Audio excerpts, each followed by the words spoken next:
السلام عليكم جميعا. معاكم دكتورة ريم البغلي من جامعة الكويت، كلية الهندسة والبترول.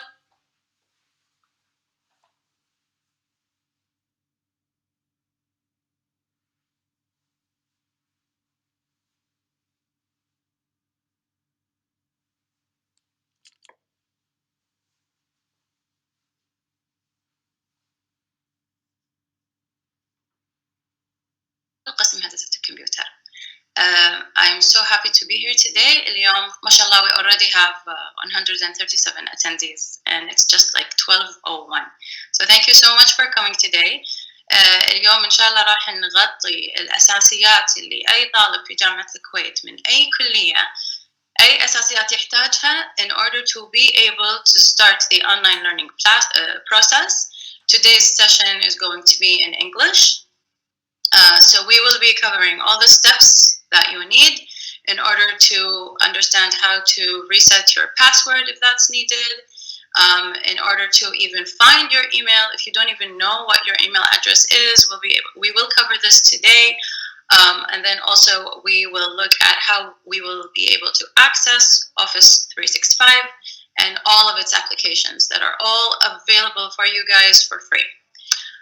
Also, today with me is Solange Jarjour from Microsoft. So she will be covering the main features and functionalities of Office 365 that you need to know in order to start your online learning journey. So yay. And she will also be looking specifically at Microsoft Teams, as a lot of you might know. We will be looking at the most important features from logging in, and to find your class, how to join your class if you need to. We'll go into a little bit more details of how this can be different for some people across classes, and also how to join your lecture, your classroom lecture, how to interact with your professor during the class, and also a little bit more information about your profile and how to have some control over that. So as I said, today's lecture is in English. All of this material will be available later, but please stay tuned and please send us your questions. We will be able to take questions via the chat session, so I'll be looking at that, and we will try to filter out the important questions and try to answer them as much as possible. So the previous session held by Dr. Mohammed Al-Chawi was an amazing amount of interactions. Thank you so much for that as well. Okay. So let's get to it. So I will start. Solange, do you want to say hi? Yes, hi, how are you? This is Solange from Microsoft. Thank you, Dr. Reem, and I will be covering whatever Dr. Reem mentioned. Now the mic for you. Thank you. Okay. So because I started with Arabic, allow me to repeat. My name is Reem Al-Bagli. I'm a faculty member in the College of Engineering and Petroleum from the Department of Computer Engineering. And so now I will start by sharing my presentation.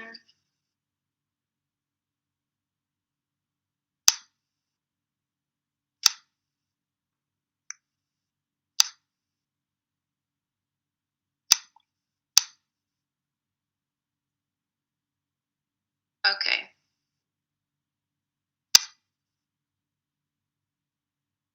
So can everyone see my slides? Solange, can you confirm that? Yes, we can see it. Okay, so I decided to start with this slide given to me from a friend of mine, which is College of Engineering in Shdadia campus. I miss it so much, and I bet everyone else is missing their schools as well. Okay, Bismillah ar-Rahman ar-Rahim. So today we will be covering the KU online learning basics open to the entire university, all colleges, given by myself and Solange Jarjour from Microsoft. So the first step that we will be covering today is the steps that you need for activating your university email for all KU students.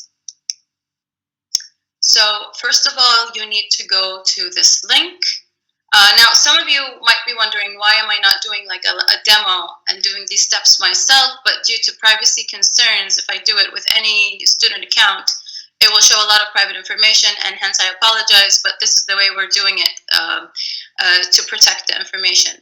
Okay, so this is the link you need to go to, and it is available also on the Kuwait University website. Step number 2, enter your Kuwait University ID. So the university ID, everyone has access to it. Everyone is using it constantly when you're enrolling for your courses in every semester. When you're, it's on your also Kuwait University ID card. So hopefully everyone has access to that number. Otherwise, I don't know how you've been doing all of your work in the past semesters. So you just simply enter your university ID, which everyone almost has for sure. And then after that, the step that comes next is the system will prompt you to, the system will send you an auto-generated email to your personal email using a sender ID. And this email, it will appear that it's coming from service FIM service at ku.edu.kw. So this is important because it is a strange email to your account, it might end up going to your spam or junk mail. So please, please make sure that after you do steps 1 and 2, that if you do not find this activation code in your email, do not just ignore the spam and junk. Make sure you look for it there as well. Another common mistake that happens is that people will look at the number and then try to type it themselves. So this is a problem that will hinder this process. Make sure you try, it's much preferred to copy the code and then paste it where the security code is prompted on your screen, on your browser, I mean. And also another thing, make sure that the number is typed in the English numbers. Otherwise, it won't work. So it has to be in English. It has to be accurate. So it's much preferred to copy and paste. And if you don't find the email, go and try to find it in your spam and junk mail. Okay. So once you have that security code successfully plugged in, you will be prompted with this screen. This screen will enable you to reset a new password, and there are so many restrictions and rules. Well, not so many, but there's so many mistakes that can happen here. Let's put it that way, okay? So you have to choose a new password, and this password must have certain criteria. And a lot of the times people are doing these small mistakes that would drive everyone crazy. So please, please, please pay attention. First of all, the password must be in English.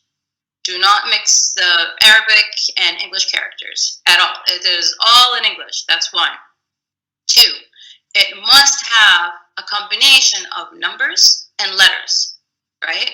So the letters also must have at least 1 letter as a capital and must have at least 1 letter as a small letter. So we need to have a bunch of numbers and characters or letters, and the letters, they must have at least 1 small letter and at least 1 capital letter in that combination. Okay, it also must be a minimum of 8 characters. So the total of the password must be 8 characters or placeholders. That would be numbers and letters. Okay, password should not match your university ID. So here we have a couple of things that sometimes students fall into. They would tell me like, oh, well, we do have 8 characters, and it is a combination of a capital, small letter, and a bunch of numbers.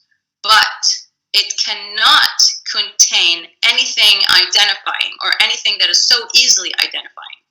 So in terms of passwords, and please pay attention, because this must hold even for any password you do, even when you're, using online banking for the first time.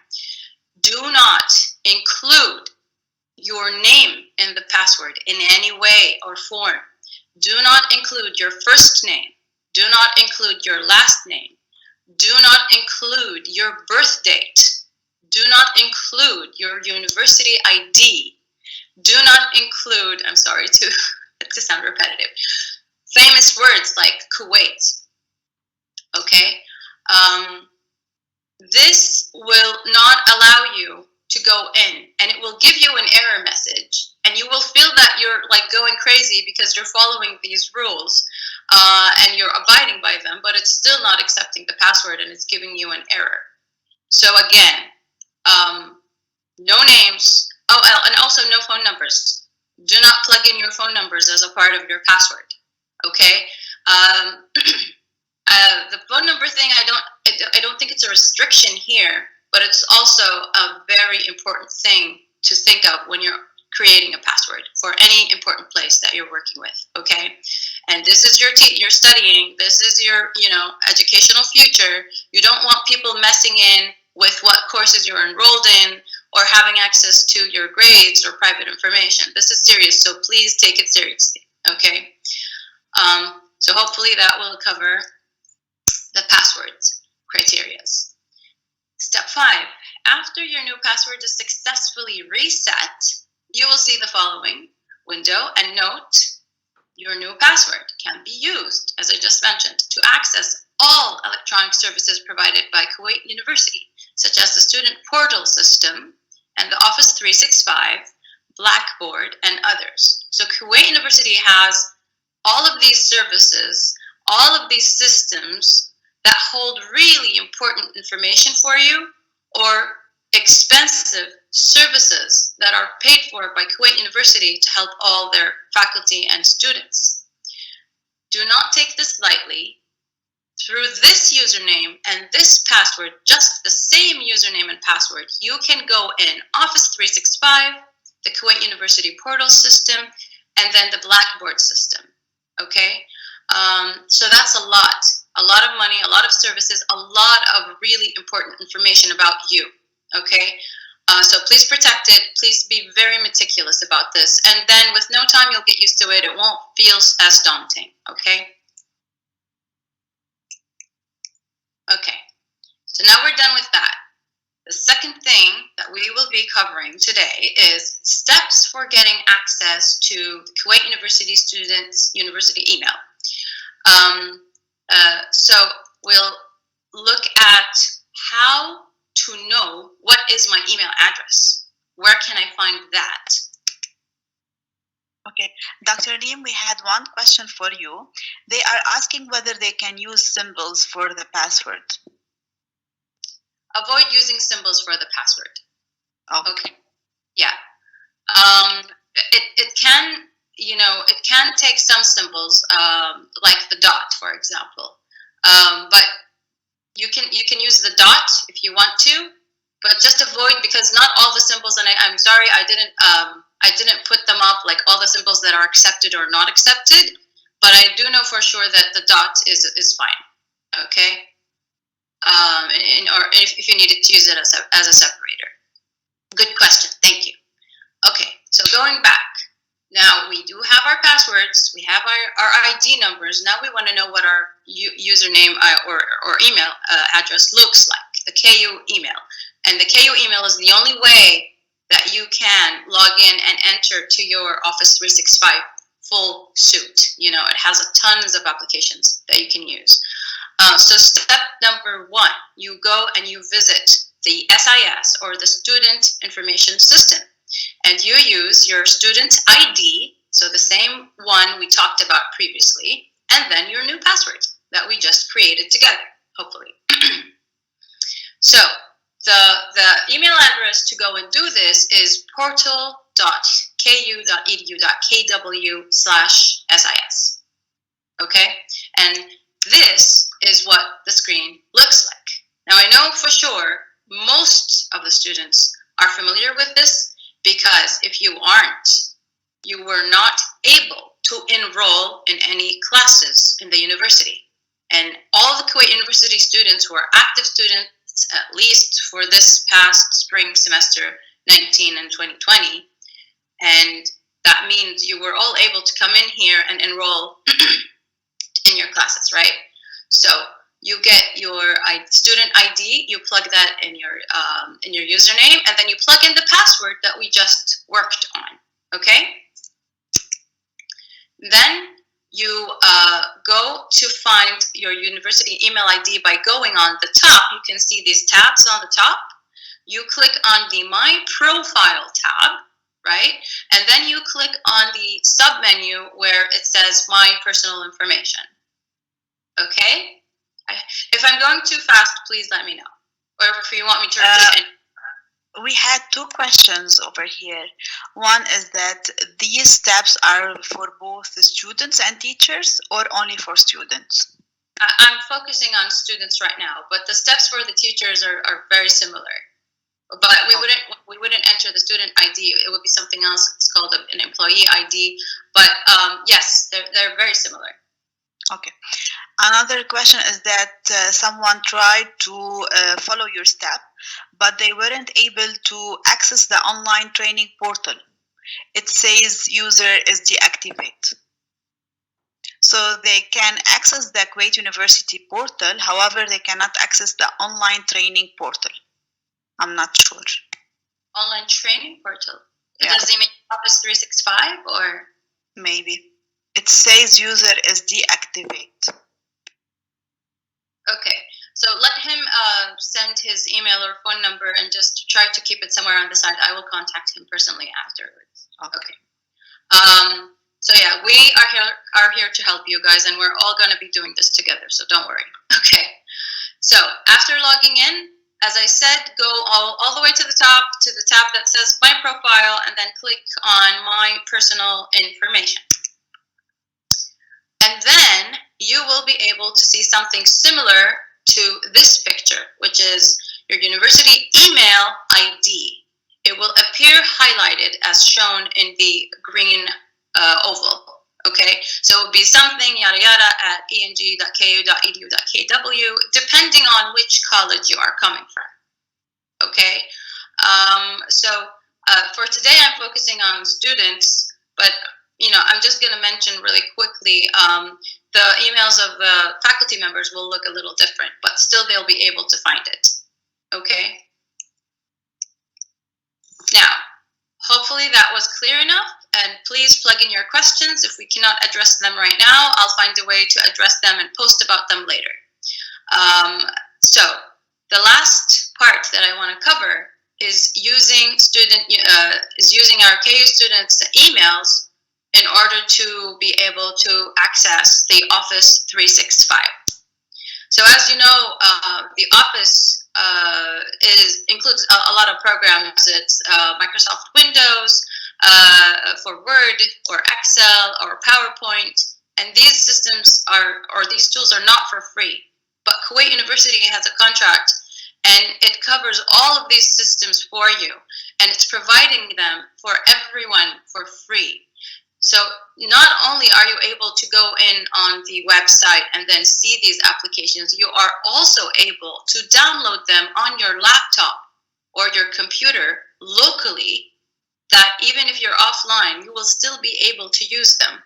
So there is so much more than what I just mentioned in the Office 365, so many useful tools, and very little usage. I really, really recommend that you take advantage of them, and it will improve the quality of work for everyone. So let's start. You are supposed to go to this link. So it's 365.ku.edu.kw. Okay? Now, these steps are going to be similar for everyone, but then the following step will be something that will happen to first-time users of Office 365. So naturally, it'll ask you to log in. So the picture on the left shows the screen and what it will look like to log in by entering your email address, your KU email address, right? So please, please make sure you only log in using your KU email address. A lot of access to features and systems will only be available to you if you log in with your KU email. Okay, so after we set up the password and get our email addresses, make sure you log in using your organization email, which is the KU address. So you plug in your KU address that you just retrieved, okay? Save it somewhere that you can refer to later. Keep it somewhere safe on your phone so you can get it an easy access to it. Keep it available until you memorize it by heart, because you'll be using this a lot. Okay, and then you enter your password, right? Now, this is what happens when someone is not entering the right password. So again, make sure, so I know some people who had their password working for them for entering the system to enroll for classes, and they really knew their password well, but when they came in here and they were trying to log in, it gave them an error, even though they knew exactly that they were entering the correct password.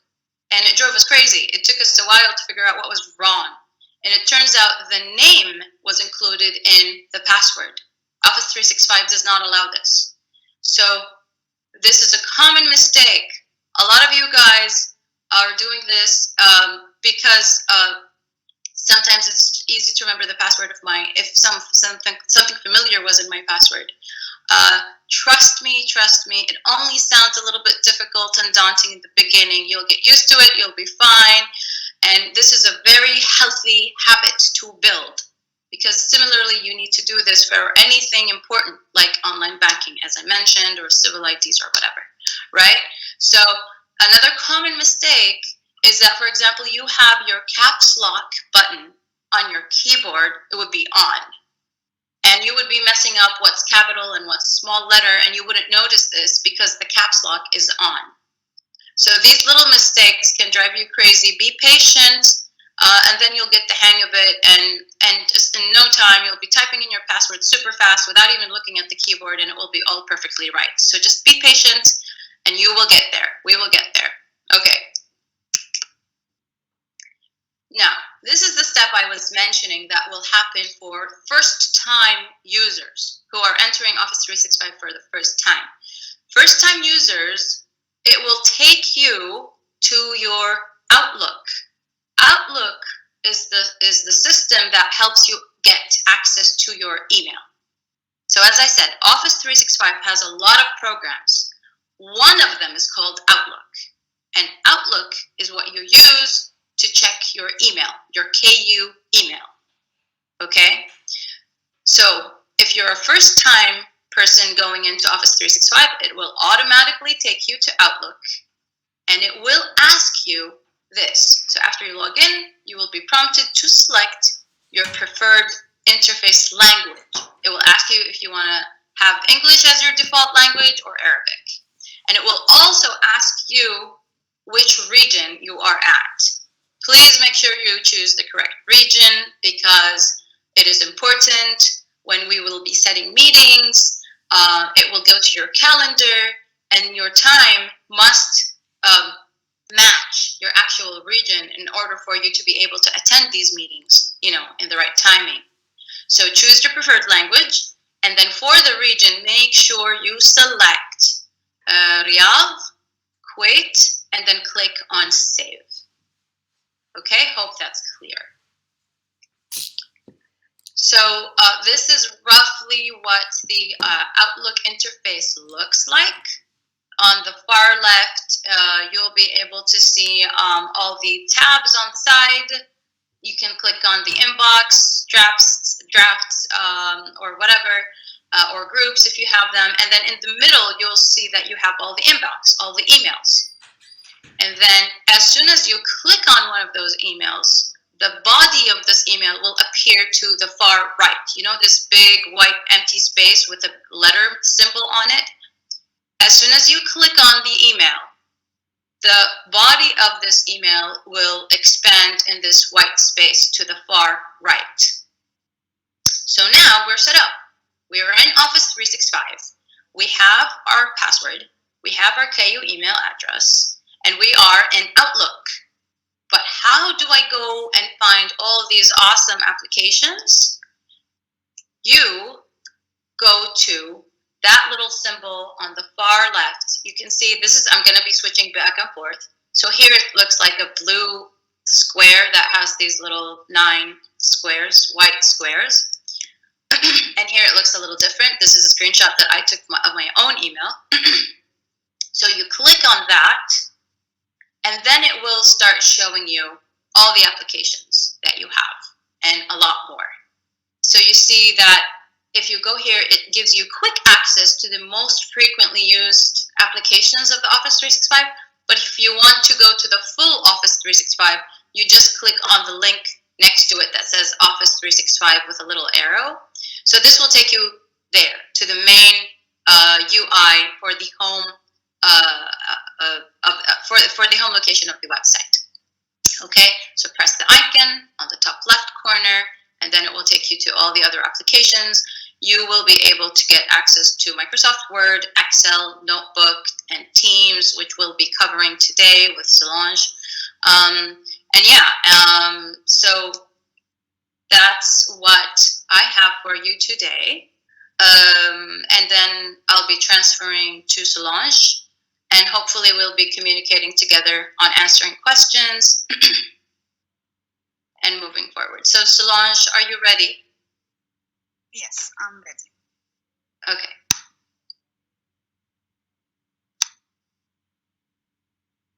Okay, so can you see my screen now? Yes, no, just a second.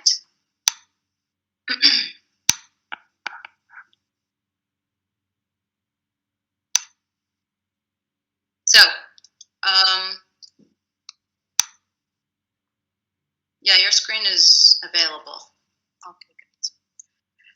So now I will take you through another way of going to Office applications. This is through the link, which is called office.com. This is another way. And when you go to this link, you have to sign in with your KU University account, and then it will bring you to this page where you will have all these applications. So we have something very important over here, which is being able to download all these applications on your machine. So this is what Dr. Reem have mentioned. The way to do this is by clicking on this icon over here and to download the whole bundle for Office 365. What is the advantage? The advantage of having like Word, PowerPoint, and Excel as Office 365 is that you are getting all the updates whenever Microsoft has a new update. So you don't need to uninstall your previous version of Office and reinstall the other version. In this way, you will benefit from all the updates at any time whenever there is any new update. So how to double check that whatever you are using is Office 365? In the search over here, you will write, for example, Word. And what you will get is the application Word without any specific here. And this will tell you that this is the Office 365 application. Okay. So as Dr. Reem have mentioned, we have to shed light on the application, which is called Microsoft Teams.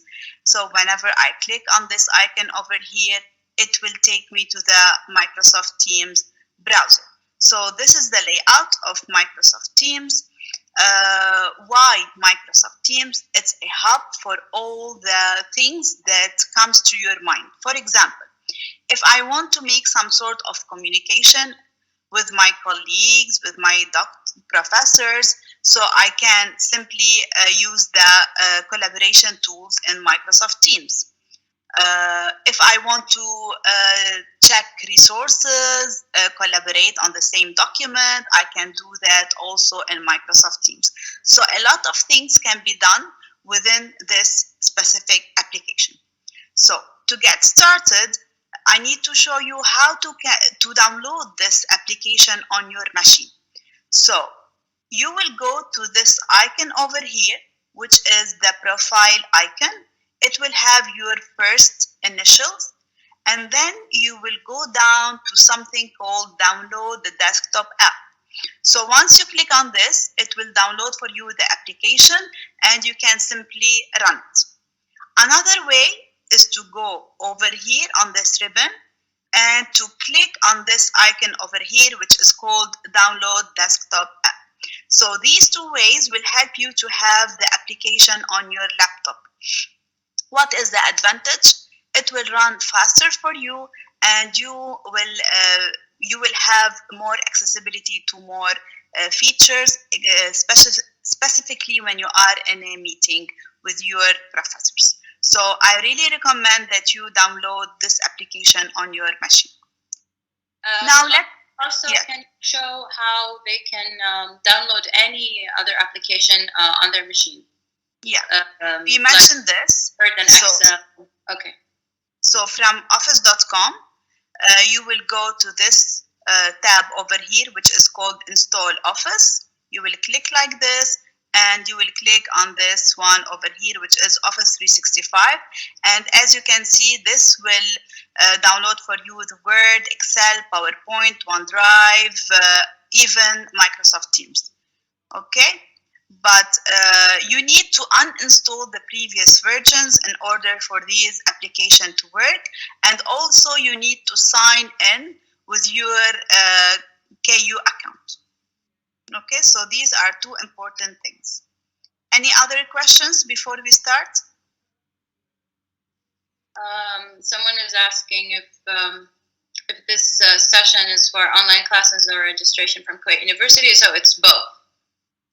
We're covering both, how to deal with the Kuwait University portal, and then also how to be able to access your classes.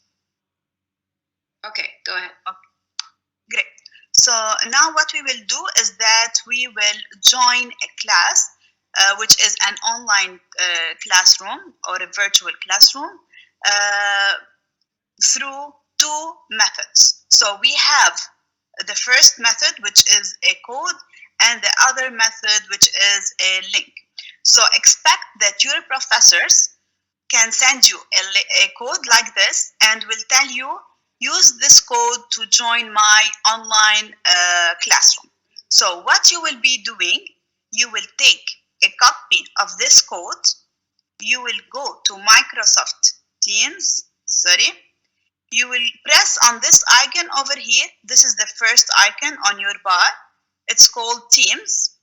And then you will go here where it says join a team with a code, and you will enter the code. Let me do it one more time. So I will go to the code, I will copy the code, I will go to Microsoft Teams on the icon which is Teams, and I will enter my code. Now I have to press on join a team, and in this way I'm already within the team that the professor gave me the code of, which is in this case student demo. So this is the first method.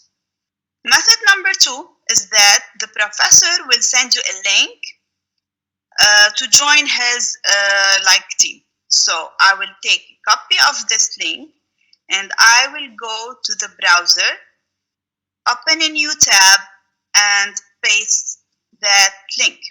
Now, here it will tell me several things, and sometimes you get confused. So it is asking you whether you need to open the application or you need to have it online. So I will cancel this one as of now, and I will use the web app instead. But if you have the Teams installed on your machine, it's better to use the application on your laptop. Okay?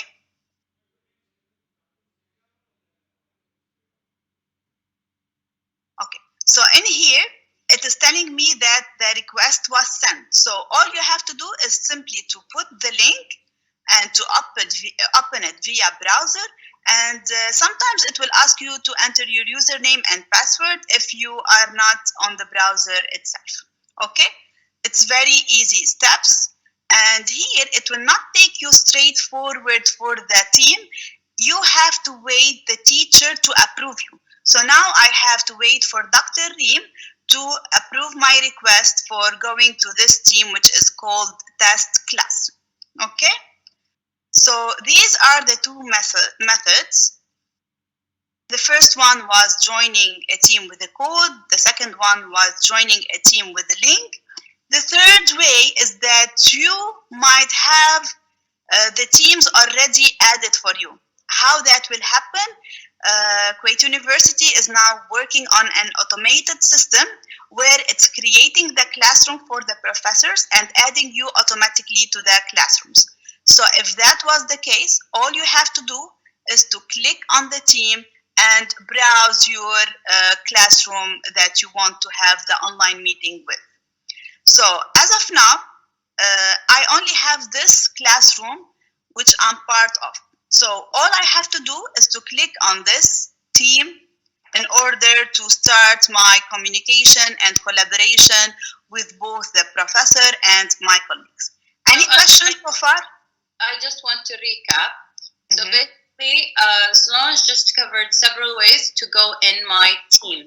When we say team, we actually mean a class or a course, okay? When we call it team, it actually means your class. So there are several ways to do it. The easiest way is that you won't need to do anything. All you need to do is log in to MS Teams, and then you will find your classes there. In other words, you will find your teams. So if you have registered for 3 classes, you will see 3 teams with 3 different names. And you will be registered, you will already be there, and inshallah this will happen. But there are also other ways to join the team or your class. And one way is you go to your email, you will find an email from your professor, and it will have either a button, you just click on it, you will go in the team, or the email will have a link, you click on the link and it will take you to the team, or you will get a code, a number. So if you get the code, as Solange showed, you just go on the button that says join, this one, join team, and then you click on this option and you plug in the code.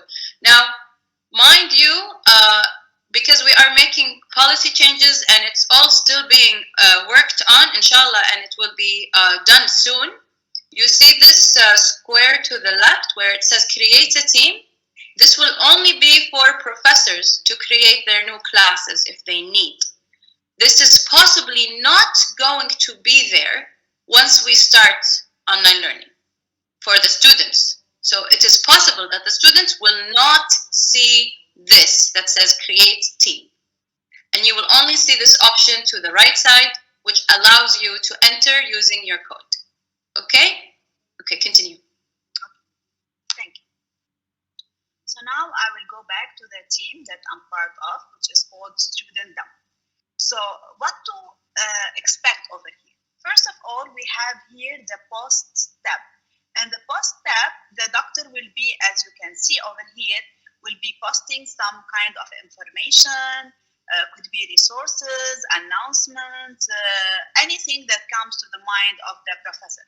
Also here, there might be some policies that Dr. Reem will cover, but this is the place where I can communicate with the professor and the whole classroom. So pay attention, whatever you are writing over here, everyone will be able to see it. So this is not a private place, it's a public place between you and the team member of this classroom. So this is the first tab over here, which is called the post. This is for the communication part. The second, so first yeah. So go back to the post tab. Yeah, I'm in the post tab. Okay. And then can you point out at the options at the bottom? Yes. So this place, it's almost like a forum, you know, it's like a discussion space. You can post things or even post emojis or whatever. And you can even upload files if you want to share with the class. So it's just like any other forum or discussion forum that you are used to probably from other applications or other websites. However, the doctor has control.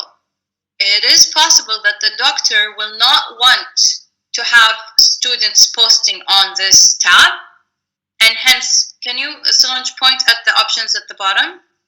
So these options at the bottom, they might be all turned off. Okay, so just to avoid confusion. Ideally, or it's as a standard, yes, this is possible. But doctors might want to keep this space only for them to post things for the classroom and the TAs. And maybe they will do a discussion in a different way, different place, or whatever. So yes, it's possible, but maybe, and this is normal. Traditional learning, each doctor can teach their class in a different way. And that's how MS Teams can still mimic the same kind of control. Similarly to traditional teaching, doctors can have different ways of teaching. Some doctors prefer projects or final exams or quizzes or write-ups or presentations, and they want you to do forums and discussions, and some others don't. And we are still having the same thing, the same elements that we used to have in traditional teaching, we also have them here. So it's possible to have this discussion forum open for everyone, but it is also possible for the doctor to turn it off to students, where it will only be things posted by the doctor. Okay, continue. Okay. So now we will go to the next tab, which is the Files tab. And in here, I can see all the resources that the professor will put for me. The good thing about Microsoft Teams is that you don't need to download any of these documents or resources. Let us start with the video. So for example, if the doctor posted a video over here, I can simply click on the video and it will be automatically running within Microsoft Teams window, as you can see. So in this way, I don't need to really download the resources in order to be able to see it. Okay? You need to add anything, Dr. Reem, over here? No, I'm fine. Okay. So this is the first type of file that can be shown in here. Also, everything that has to do with Office, like PowerPoint, Word, Excel, also you can view it from within Microsoft Teams. All you have to do is to double-click on the resource and it will open automatically for you. Yes, as you can see over here.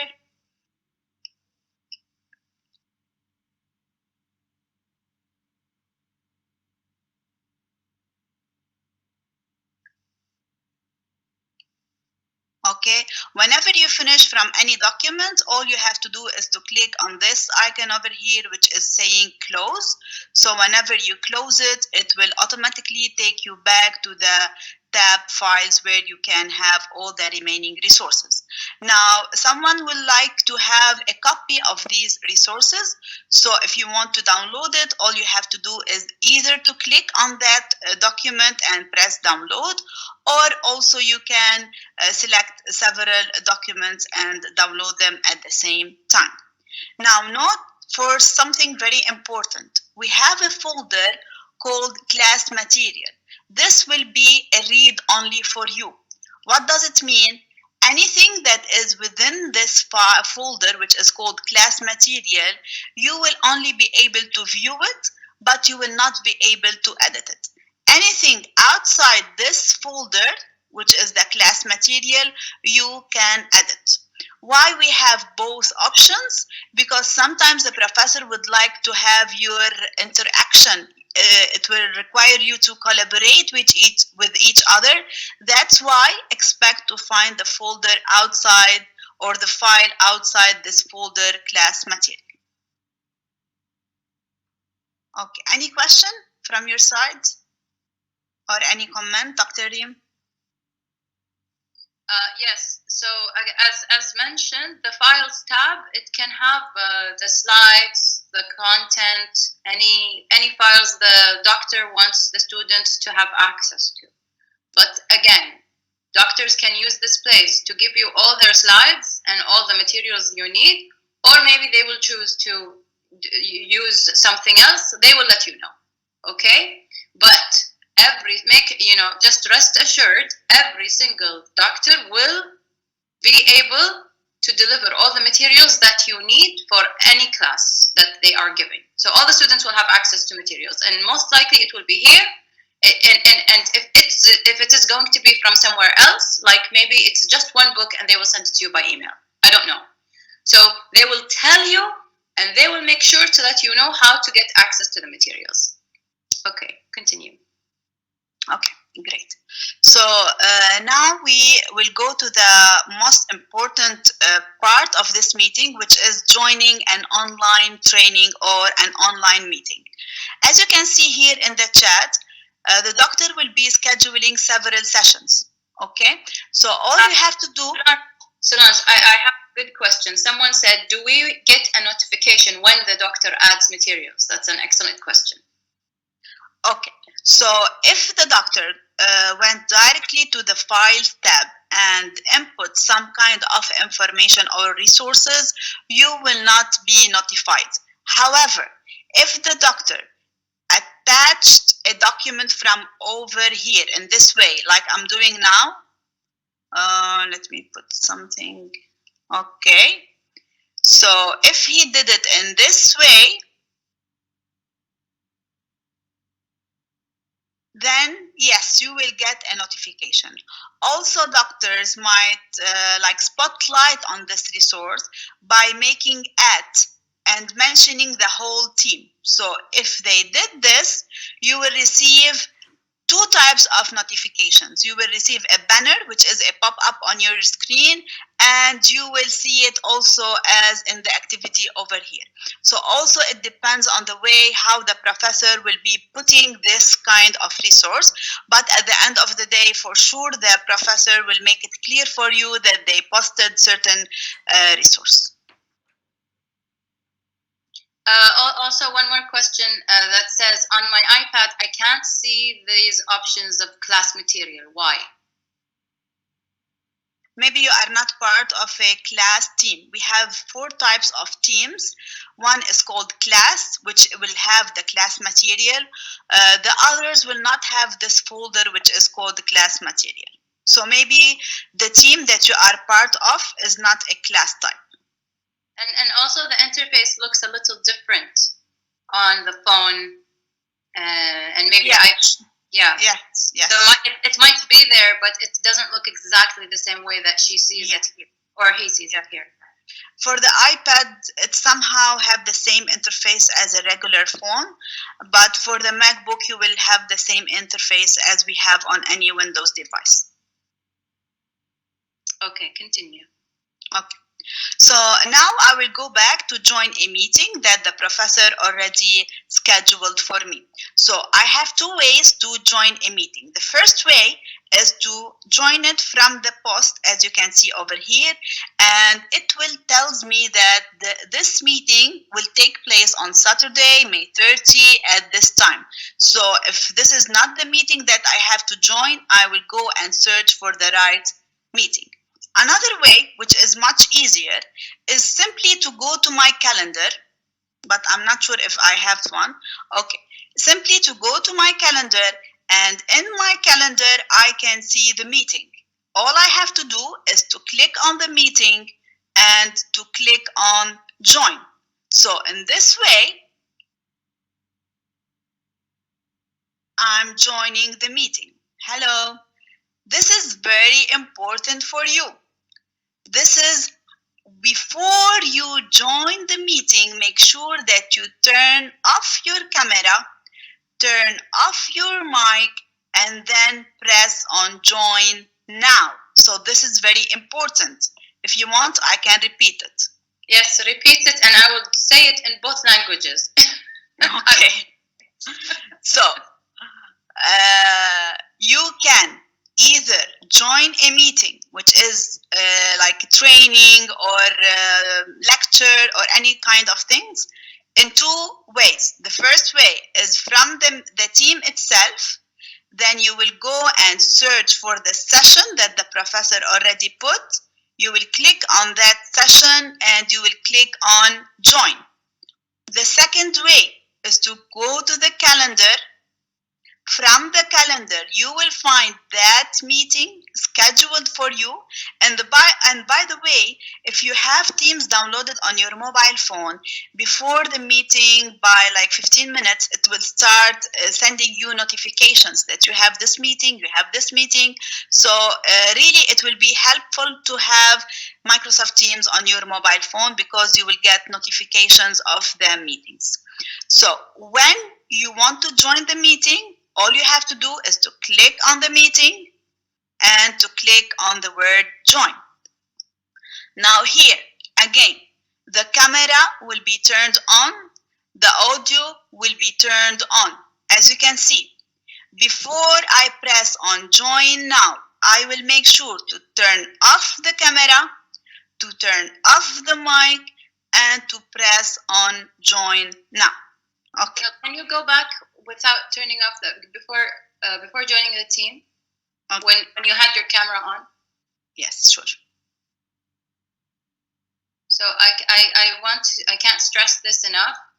Mm-hmm. When go and click on the team and on the meeting. Yeah. And then have them both on. Okay. So I just want you to know that when you are here, do not freak out. It's basically exactly. Do not freak out. No one can see you, right? You still didn't join the team. So when you say yourself, this does not mean that people can see you. Not until you click the join now button. وبالعربي للحين ما حد يقدر يشوفكم. Okay? هذا it's just to prepare you إن ترى شنو تبون تسوون. Do you want to have the camera on or off? تبون تطفون المايك or off? So you can just choose whatever you want, okay? And you don't need to panic. And then click on join now. Okay, so continue. Okay. Yeah, I know. This is very important. So as you can see, when I'm in the meeting, always I can check whether my camera is on or off from this icon over here. So it's telling me that your camera is it's off, and it is asking me whether I want to turn it on, yes or no. And the mic also, it will tell me that I'm muted if I want to unmute myself. So let's say that this ribbon is not there. I will ignore it for a little bit. How to get that ribbon? Like this. So all I can see now is a black screen. How to control the things in the meeting? Simply move your mouse. Simply move it anywhere, and you will have this ribbon appears down. Okay? Now, what I will benefit from this ribbon? Number one, raise your hand. So as Dr. Reem mentioned, some professor would like to have everyone muted, so they will mute everyone. In order to ask a question or to give any comment or answer a question, then you can use this icon over here, which is raise your hand. Now, for the professor and for everyone in the classroom, this list will appear over here, and the persons who raised their hand first will have their name listed as the first person. So in this way, the professor can go by turn of who raised his hand first. So this is very important. Now, if the professor said, Dalal, go ahead and ask your question, how you will unmute yourself, you will move your mouse and go to the mic and press on it. Now you can speak. When you finish, then also you will click on the mic and you you mute yourself. Okay? This is clear for you? Any questions? Great. Yeah, I think, okay, wait a minute. I'm looking at the questions. From the calendar side, do I have the meeting automatically scheduled? Inshallah. Yes. Yes. Okay. Okay. So now, if I don't want to speak, I just need to have a question, text question. So how can I do that? Next to the raising hand icon, I have this icon over here, which is the chat. So in the chat, I can simply write anything. So I have a question, or you don't need to write I have a question. You directly put your question as you are doing now. How to turn on or off the mic. Okay? Now pay attention, because we had this question several times. Whatever you are writing over here is not private between you and the professor. It's public. So everyone can see whatever you are writing in the chat tab. So make sure that whatever you write is not something private. Okay? Any other questions or any questions related to what we are covering so far? Some are saying everything is clear, and then I have a question saying if I wanted. Oh my God, I can't find the question. Where did it go? There's so many questions. So they're saying that they have a specific program. It's called, I think, Polymath or something, and they wanted to share it. Yeah, how can I share Polymath? So it doesn't matter if it's Polymath, it could be any program, okay? How can I share program X? Share it to my screen with my students. Okay, so this is a question coming from the professor, not from the student. Okay, so in order... We can also do it both ways, so how the professor can control this, and then how the professor would allow the student to share their screen. Okay, for the professors, we can have another session of showing you how you will allow them. For the students, pay attention over here. This share button over here could be dimmed. So you cannot share your screen unless your professor will allow you to do so. So if the professor asks you to share your screen and you find it dimmed, then tell them that, Professor, I need to be a presenter, or I'm not able to share. At that time, they will change you from attendee to presenter, and you will be able to share your screen. Now, how to share the screen? I'll click on this icon over here, and then I will have several options. One of them is that share desktop window. So in this way, I'm sharing my whole screen. Everything will be shared in this sharing. Number two, if I have a specific PowerPoint, then I will open that PowerPoint and I can select it. Now, if I share a PowerPoint only, whatever I'm doing outside that PowerPoint, the audience will not be able to see it. So the screen will be freezed on the PowerPoint. So make sure, if you want to show them something outside the presentation or the PowerPoint, make sure to select screen or desktop or window. So for the case of Polymath or any other programs, all you have to do is to click on desktop window, then you will select your entire screen. Now you are in the share mode. So now they can see the screen. You will minimize it in this way, and then you are free to open any application or any window that you have. Okay? So now you are having everything opened in front of you, so you can share it with the audience. Okay? I like to mention something. Yes. Okay, so whether you're the student sharing because you are asked to participate, or whether you are the doctor and you are sharing, two ways we only want to focus on. You can either share the entire desktop, or you can share only one program, one window that's open. It's simple. All desktop or one window that's open. What's important that I want everyone to keep in mind is that if you share the entire desktop, you can do whatever you want. You can, if you have whatever is downloaded on your desktop, you will be able to show to your student or your professor, right? But please make sure you don't have private information open. You don't have some pictures that you don't want people to see. This is important because sometimes people forget. Or for the professor, you don't want your exams open by mistake, and then all the students will see the questions, right? So just make sure before you share your desktop, and this is, by the way, just like traditional learning, whenever a doctor is standing in the classroom and they're about to explain their lectures through their presentation slides, same way, this is not only confined to online learning, even in traditional learning, when you plug in the cable to your computer and share your screen, you have to make sure all private information has to be closed, so people or students will not see it, okay? So similarly here, before sharing your desktop, make sure all important and private information, all the files with sensitive information is all closed. So this is about sharing your desktop, okay? Just the way you did with traditional learning. You have to make sure you close the sensitive files.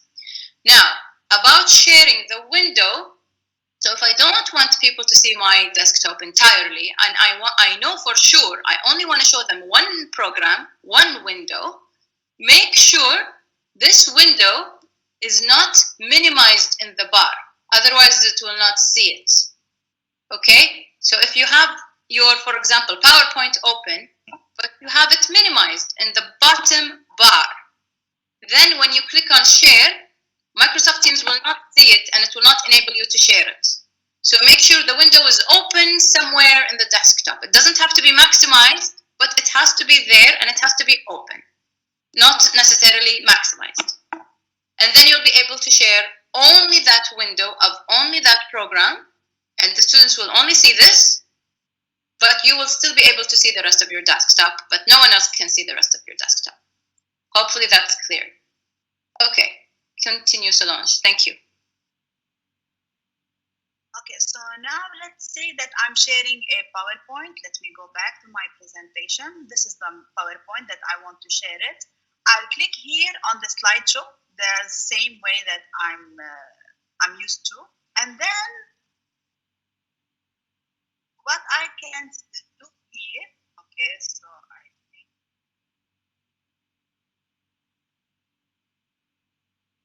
okay.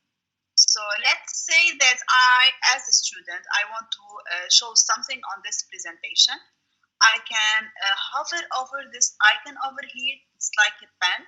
And I can have some tools. For example, a laser pointer where I can use it to shed light on a specific information that I'm covering. Or also a pen where I can take it and write, for example, something like here, red, blue, whatever comes to my mind.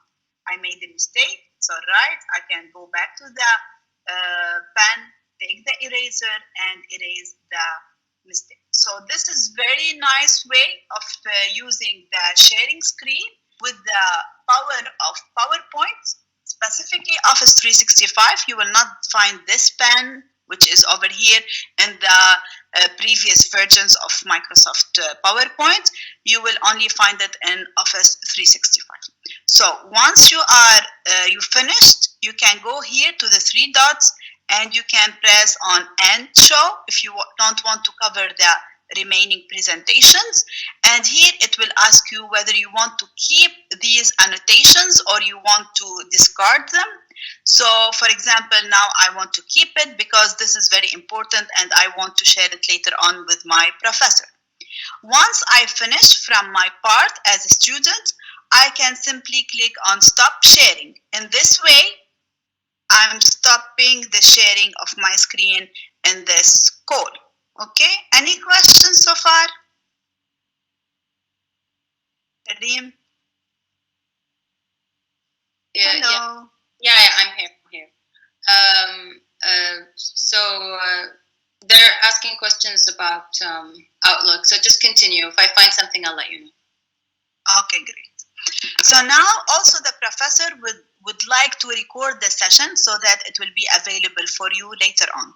How can I know that this session is recorded, yes or no? So you will, once the professor started recording it, you will find this message over here telling you that you are recording or someone is recording the session. Now to make sure who is recording the session, you will go down on this icon over here and it will tell you the name of the person who started recording the session. The good thing about it is that Even if a student recorded the session, it will be available for everyone in this meeting or in this team. So everyone who is part of this classroom will be able to see that recording. Now, are you allowed to record? This is also another thing that has to do with policies, and Dr. Reem can cover this part, but I think professors will be able to also dim that part for you. So you will not be able to see either start recording or stop recording. It will be dimmed for you if the professor selected to have this option like closed for you. Okay? Okay. Anything on the meeting itself before I close it? So yeah, I just wanted people to know that once a session is being recorded, you will all get this notification on the top. Can you point at it? Yes. Yes. Yeah. And also, everyone can turn off their cameras. You are not required to have your cameras on when you attend your class, but if you wish to have the camera on, that is completely fine. But you have to make sure that everything is proper and ready for being on the camera. Also, an important point, if the connection of the internet is getting a little bit slower, it is better for you to turn off the camera because it will probably be the reason why it's affecting the internet. Okay? So usually what I prefer is when I want to speak, because I like people to see my face. I think communication, it's important to see each other. So when it's possible and if I'm ready, I will prefer to talk and let people see my face. So I would turn off the camera, but then when I finish talking, I would turn off the camera and mute myself. And this is something Solange already covered, but I will repeat it. Make sure, common practice, when you enter a class lecture, all students, it's much better for you to always be mute unless you want to speak. So a common mistake that's happening is when you want to speak, you forget that you are muted. And so a lot of the times, and this is happening across the world, but I think it's definitely going to be a new habit, and we'll get used to it really soon. Once you want to speak, make sure you unmute yourself, just like Solange will be doing right now. So just unmute it, and then they will be able to hear you. But then as soon as you're done with your point, mute again. And why do we do this? Because it's a big number of people in one lecture, in one meeting. And sometimes I'm drinking water or I open a drawer and then I'm making noise, and everyone will hear this noise and it will interrupt whoever is talking. And it will make noise sometimes. So it's much better to have a common practice that everyone is mute, but whenever you want to talk, unmute. And of course, you can use the raise hand feature in order to be able to talk to the professor as well, to let them know that you need to talk if so many people want to talk. Okay, thank you, Solange. Continue. Okay. So now that we finished from the meeting, we can click here on hang up and leave this meeting. Okay? So the most important question over here is that where shall I get the recording of the session? Now, since we recorded, we will give it some time and the video will be available here below the meeting. So this meeting happened on June 1. The recording session will be underneath. Let me show you another one, which we did it previously. So I will go up and show you how it will look like to have a recorded session. We have a lot of conversation over here. That's why also we will have another way to find the recorded session. So this is the first way where I'm going in the posts, as you can see. So this is one of the meetings that were recorded previously. All I have to do is to click on that video and automatically it will be running from within Teams. Also, no need to download, no need to do anything. Everything will be automated for you. So all you need is a good internet connection and the video will be playing for you. So you can go back and forth anytime to watch the lecture that maybe you missed or maybe you needed for a revision for the exam. Okay, We are just waiting some couple of minutes in order to be loading.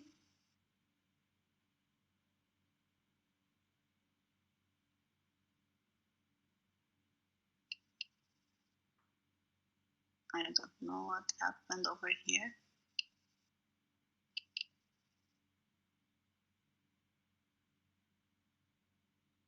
Okay. So as I mentioned, you need a good internet connection, and as you can see, you can watch the whole video. Okay.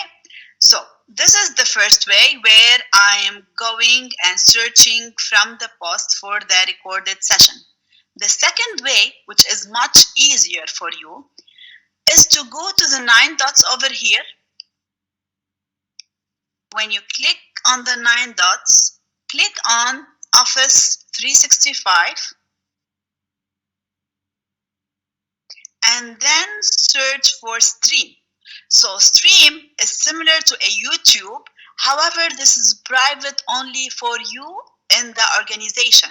So only people with a KU account will be able to log into Microsoft Stream. So even if I was part of this meeting, which I'm a guest outside Kuwait University, and you recorded the session, I will not be able to see it. So this is for your privacy.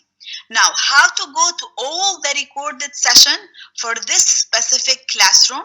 I will click on my content and I will search for something called groups. In the groups, I will see here all the teams. So if I'm part of Algebra 1, I'm part of business, engineering, I will see all the teams that I'm part of.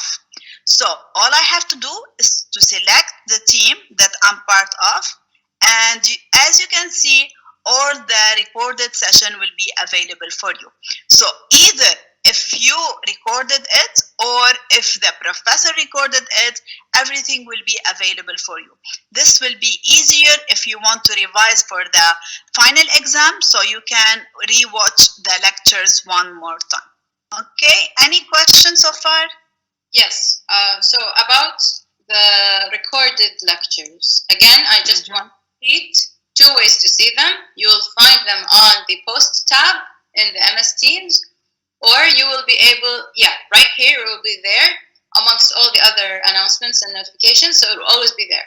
Or you just go to Office 365 and then go to MS Streams, and you'll find your, go to MS Streams, and there you just find your class, click on it, and then it will take you to the list of all the videos, and they will all be labeled under the dates that they were broadcasted, okay, or recorded. And so this is an awesome feature that we are going to be getting from online learning, because before, if you were absent from the class for whatever reason, there's no way for you to be able to see the lecture again. So this is a great benefit that we will be getting, that for some reason, if you didn't attend, you'll still be able to see the lecture later. And also something that wasn't available before is that if you did attend all the lectures and before the final or midterm exam you wanted to revise something, you'll be able to go back and see what was explained on a specific chapter that you're confused about, for example. So I have one question here that says, while the online class is starting and going, is there a way to open a note at the same time? So basically, this student is asking, like, if I'm watching my professor giving my class and I want to take notes using an application, so is it possible or not?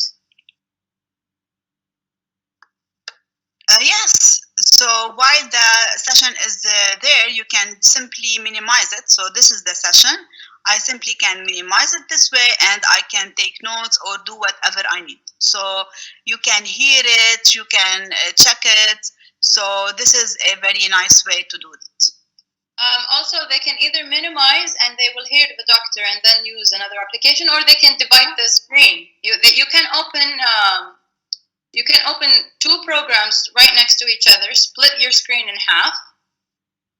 One half would be your program that that you will be using for taking your notes, and then the other half will be MS Teams.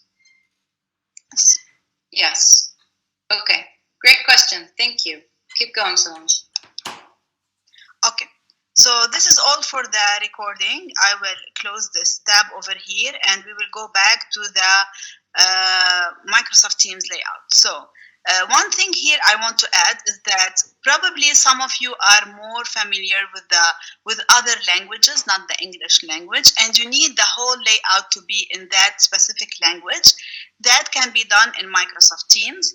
How we can do this? We can click on the icon over here, which is the profile icon, and then I click on Settings. Under the word Settings, you will go to the language and you can select your the language that you need, and we support up to 66 languages. So the whole layout will be changed to the language that you specified. So this is also very important. Another important thing is the notification, because you asked about the notifications. So in Microsoft Teams, we have 3 types of notifications. We have the banner. Banner is like a pop-up that comes on your screen.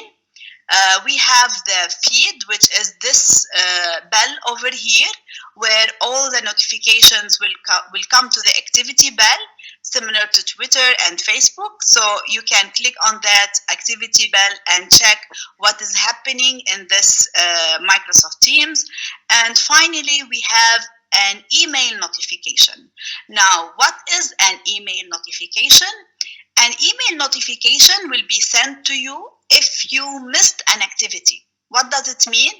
It means if, for example, the professor is trying to share with you a content, someone is trying to speak with you in private, anything that has to do with communication and collaboration, if you didn't click on that page and read it, then it will be collected, all those notifications will be collected in one email. Now, the important question here, when shall I receive that email? You can specify this. So if you go here to Other, under the Missed Activity Emails, you can select the timing of the email. So it could be as soon as possible, and this is as soon as there is a new notification, you will receive an email. I really don't recommend this because your email will be overwhelmed. It could be once every 1 hour. This is nice. Or once every 8 hours. It means for the whole day. Or simply, if you are bothered from the emails, you can turn it off and you will not receive any email notification. Also, for each activity, I can select the type of notification. For example, personal mentions means someone is mentioning me, similar to a WhatsApp chat. So they will write, for example, @Solange means they need something urgent from me. So for that, I need a very high level of notification. So I would like to go for banner and email. However, channel mention, maybe this is something that they are mentioning everyone in the channel. So here, I really don't see it as very much important. I can either put it as off or put it as show only in a feed, which is the bell over here. I don't recommend to put it off. If you don't want to receive a lot of notifications, simply keep it as only show in the feed, so you will be able to be on top of whatever happening in Microsoft Teams, specifically when you are now going to be virtually online. So a lot of professors might be reaching out to you and you need to be alerted. Okay? Any question on this part? No, I'm not getting any questions about that. But someone asked, how can I chat and how can I ask the doctor questions during the lecture? Okay, so as we mentioned, it is either in the chat where everyone can see it, or either in this chat, which is inside Microsoft Teams, within that team that you are part of. Again, everyone will see it. If I want to make it private, I will go and search for this icon over here, which is called chat. So once I click on this chat, I will go to the pen over here, to make a new chat. Now, when I click new chat, it will open something, a window similar to an email, where I can type the name of the person. For example, I want to reach out to Dr. Reem, so I start writing her first initial name. I will have a list of all Reems that are part of KU University or Kuwait University. So I can select the person that I need to chat with, and I will click on enter.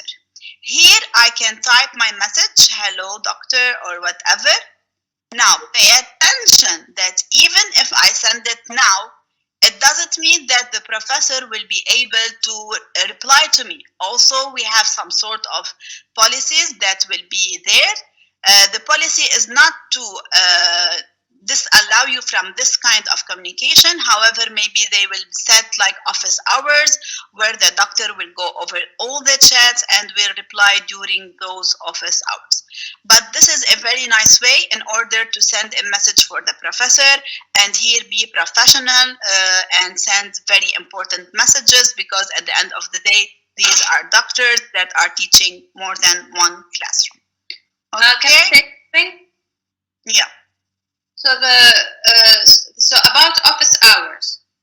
Okay, this is possible to have office hours through this chat where Solange has showed you. So it also will depend on the doctor. If the doctor wants to do the office hours in this chat, it's fine. Maybe another doctor will make a meeting for the office hours, but yes, here. But not everyone wants to join. It's fine. It's just like normal office hours. You know, the doctor sometimes sits the entire office hours and no one comes to see him, and sometimes some students come.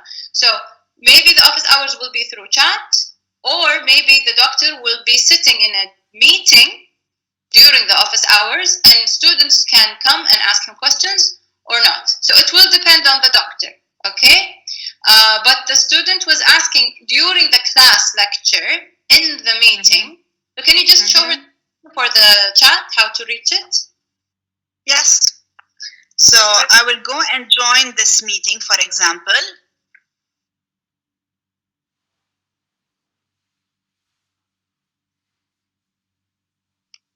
Okay. I will not click on this chat over here. In the meeting itself, while it's running, I can go and click on the chat icon over here. Okay? And the meeting will be minimized, as you can see. And also I can move it in any way I need. The chat here. Sorry. I can click on the pen as I showed you, and I can search for that specific person, like Reem, and I can chat with her. But also keep in mind that this professor is involved in this session, so they might not check your chat. So expect how they can chat in the class, where right here, this one, in the next to the camera icons. Yes, here. Yeah, this one. If you want to communicate and ask us a question, just like you were in a real classroom where you ask a question and everyone can see it, you do it here. Yes. You just click on this button, it will open this chat bar, and then you can just click your question, and it will be exactly like you are in the real classroom, and you'll raise your hand and you ask the question and everyone can hear you, including the professor. Now, I had one question that says, is there a way that Teams, Microsoft Teams can allow taking attendance automatically for each class? Yes, it is there and it is available for the professor, so the professor can see who joined at what time and at what time they left the meeting. Yes, and also I will stress again, traditional learning, it is up to the professor if they will take the attendance or not, consistently or not. Before Corona, this was something completely personal based on the professor's preference, and usually each doctor will tell their students what's his absence and attendance policy. So similarly here, each doctor will have that feature available for him to use or not use all the time, just like traditional learning. So the feature is available. Professors can take the attendance, but just like former learning, traditional learning, it is up to the doctor, and he will explain his policy to the class. Okay. Yes. So as you can see, as a professor, he can click on this icon over here. He can download the Excel sheet that will tell him at what time each and every student joined the meeting. Okay. From my side, all the objectives of this meeting is covered. If you have any question, just let me know.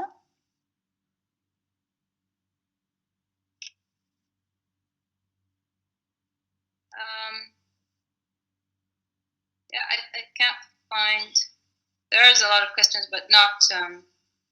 If the professor deleted the recorded video, will we still have access to it? No, for sure. If they delete it, it means that you will not be able to see the recorded session. Okay. Okay, I think we will end the session here today. Okay. So,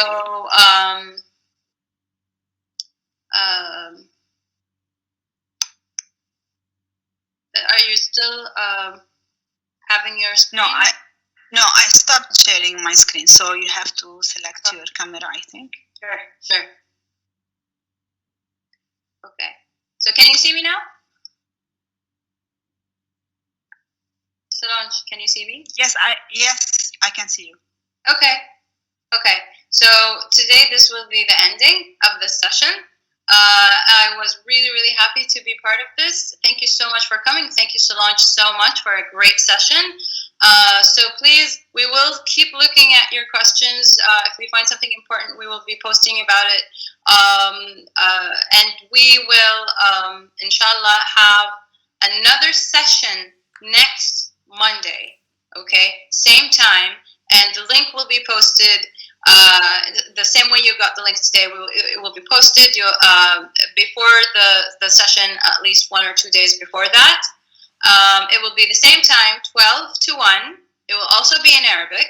And it will be a repeat of this, but we will also be trying to cover how to access these features from a phone. Okay, so the same content, but the interface will look different. Okay, so it will be in Arabic, and it will be covering how the interface will look like from a phone. Okay, so thank you so much for coming, and see you next Monday. Thank you, Solange. Thank you, everyone. Welcome, dear.